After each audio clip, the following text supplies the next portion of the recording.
Is it frustrating at all not being able to do everything? You know, it was something I knew coming into the process, so frustration is a part of it, but I understand it, and I've been patient. And that's I know it'll pay off in the long run. You feel like you've been held back from being fully acclimated from given the limitations of your. No, I don't think I've been held back. Coach Klein, the other quarterbacks, and myself, you know, we've all put a lot of work into it, and you know, Coach Klein's done a good job of finding ways to get me reps and getting in the film room, those type of things. So I don't think I've been held back in any way. What impressed you out of the gate with Coach Klein? I would say his commitment to being a great coach, and not only a great coach, but a great leader. You know, he finds time in each day to talk about something that's not related to football, and it's something I really appreciate, and I've already taken some life lessons from him. Coach had mentioned that he saw you out there kind of throwing the ball around.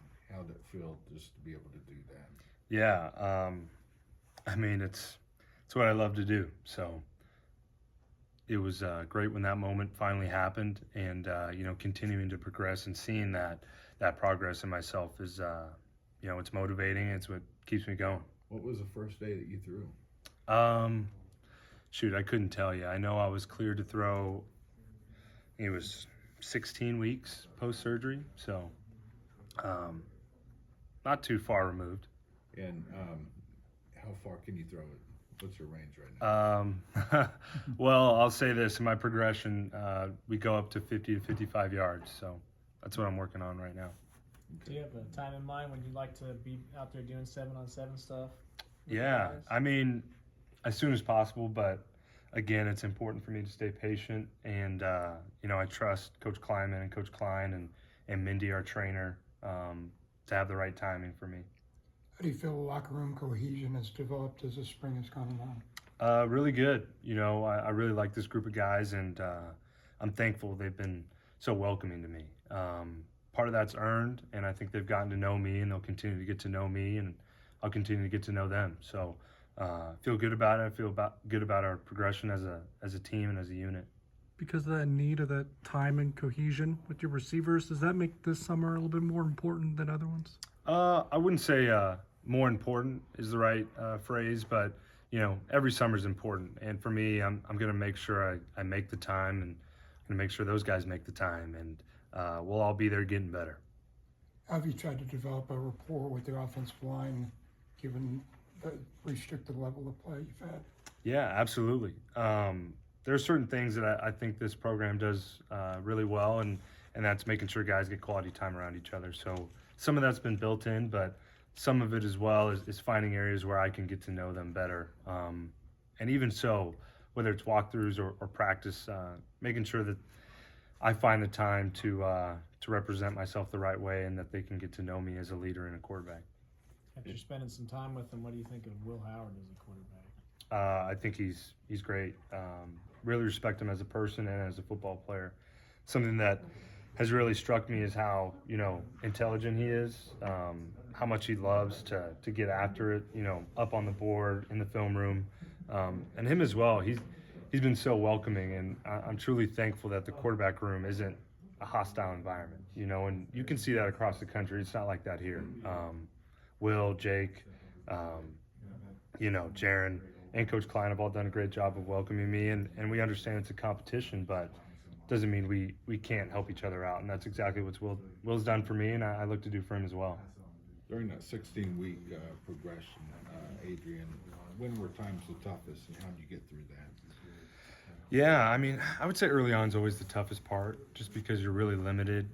You're in a sling, and you know, there's a lot of reasons to feel sorry for yourself, but I'm lucky enough to have really good people in my life that didn't allow me to do that, and I got over that pretty quickly, you know, and again, I got here pretty fast after that. It was a quick turnaround, and I think that helped me, because immediately my mind was set on something else. You're throwing the ball in a different stadium than you have in the past. What's that feeling like? You know, I've played in a lot of places, so I really haven't put too much thought to it. But, you know, I like the feel of this one. Who among the defensive secondary is making plays this spring? You know, I think it's fair to say you see some leaders in the secondary like TJ. Julius has definitely made some plays as well. He looks really good out there with his length and his ability to stay with guys with the speed. So I'd say those two guys have really impressed me. But again, you know, I haven't had a chance to really face them. In the 4 months that you've kind of been here, is there anyone that's kind of blown you away that maybe you weren't aware of beforehand? Not necessarily. You know, I think everyone has really showed up to work, and I've been impressed as a whole by the program and the level of dedication top down. Is there any receiver you're particularly looking forward to throwing to here when you get the go-ahead? No, but I will say I've been really impressed with the receiving core, you know, and the depth. And our new receiver coach as well has done a great job of bringing those guys along. But, I mean, shoot, whether it's Malik, Phil, Cade, Keenan, I mean, we have guys, and it gives me a lot of confidence. And I've heard both you and Colin talk about it, but the day you said you were transferring from Nebraska, he came up and met you in Lincoln, said you had dinner. Where did you guys go? Was that just at your apartment, or did you go somewhere out in public? Oh, we went to Hopcat. I don't know if you ever heard of it, but it's right across from Huddle, Huddle headquarters. And it was kind of funny because, I mean, I consider Coach Klein to be like a college football legend, and he was kind of incognito in the back. And when I had walked in, people started standing and clapping for me in Lincoln. And of course, I'm going to meet Coach Klein, and they didn't realize this guy who, you know, Heisman Trophy finalist was just sitting over there. I think if anyone deserved, you know, some claps, it was probably him. But it was a pretty unique spot and conversation I won't forget.